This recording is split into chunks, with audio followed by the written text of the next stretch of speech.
Luke. Chapter 23. And the whole multitude of them arose, and led him unto Pilate. And they began to accuse him, saying, We found this fellow perverting the nation, and forbidding to give tribute to Caesar, saying that he himself is Christ a king. And Pilate asked him, saying, Art thou the king of the Jews? And he answered him and said, Thou sayest it. Then said Pilate to the chief priests and to the people, I find no fault in this man. And they were the more fierce, saying, He stirreth up the people, teaching throughout all Jewry, beginning from Galilee to this place. When Pilate heard of Galilee, he asked whether the man were a Galilean. And as soon as he knew that he belonged unto Herod's jurisdiction, he sent him to Herod, who himself also was at Jerusalem at that time. And when Herod saw Jesus, he was exceeding glad, for he was desirous to see him of a long season, because he had heard many things of him, and he hoped to have seen some miracle done by him. Then he questioned with him in many words, but he answered him nothing. And the chief priests and scribes stood and vehemently accused him. And Herod with his men of war set him at naught, and mocked him, and arrayed him in a gorgeous robe, and sent him again to Pilate. And the same day Pilate and Herod were made friends together, for before they were at enmity between themselves.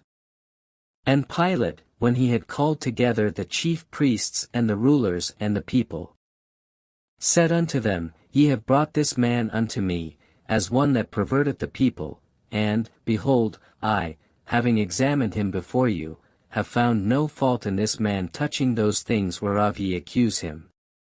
No, nor yet Herod, for I sent you to him, and, lo, nothing worthy of death is done unto him. I will therefore chastise him, and release him. For of necessity he must release one unto them at the feast.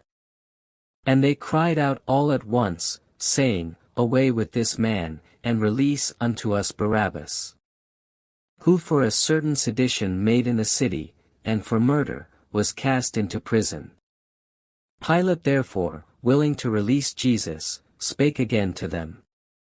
But they cried, saying, Crucify him, crucify him.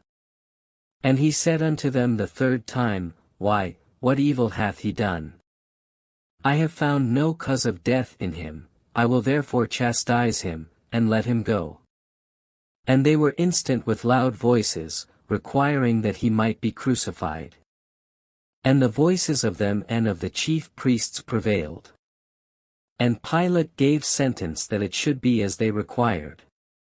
And he released unto them him that for sedition and murder was cast into prison, whom they had desired, but he delivered Jesus to their will.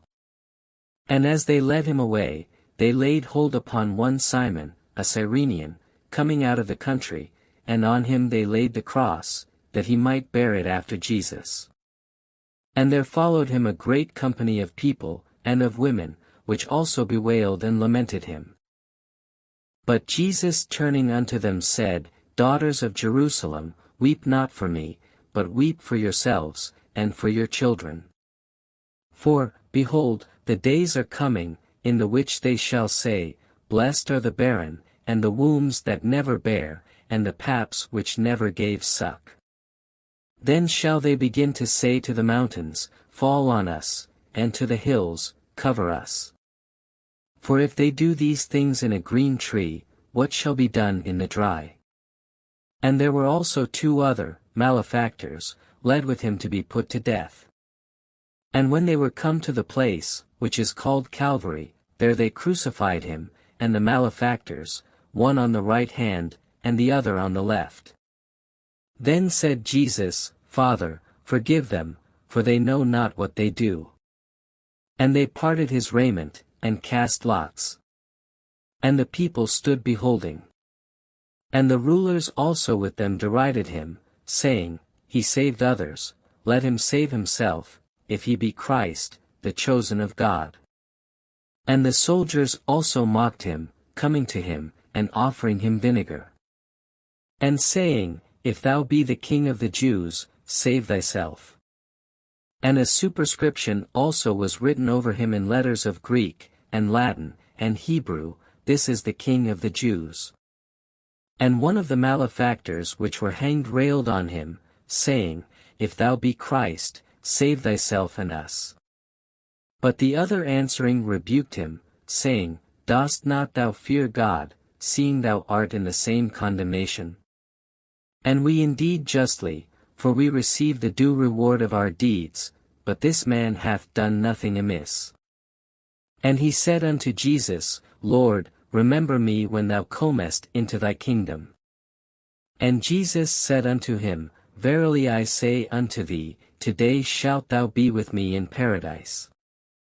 And it was about the 6th hour, and there was a darkness over all the earth until the 9th hour. And the sun was darkened, and the veil of the temple was rent in the midst. And when Jesus had cried with a loud voice, he said, "Father, into thy hands I commend my spirit," and having said thus, he gave up the ghost. Now when the centurion saw what was done, he glorified God, saying, "Certainly this was a righteous man." And all the people that came together to that sight, beholding the things which were done, smote their breasts, and returned. And all his acquaintance, and the women that followed him from Galilee, stood afar off, beholding these things. And, behold, there was a man named Joseph, a counselor, and he was a good man, and a just. The same had not consented to the counsel, indeed of them winky face he was of Arimathea, a city of the Jews, who also himself waited for the kingdom of God. This man went unto Pilate, and begged the body of Jesus. And he took it down, and wrapped it in linen, and laid it in a sepulchre that was hewn in stone, wherein never man before was laid. And that day was the preparation, and the Sabbath drew on. And the women also, which came with him from Galilee, followed after, and beheld the sepulchre, and how his body was laid. And they returned, and prepared spices and ointments, and rested the Sabbath day according to the commandment.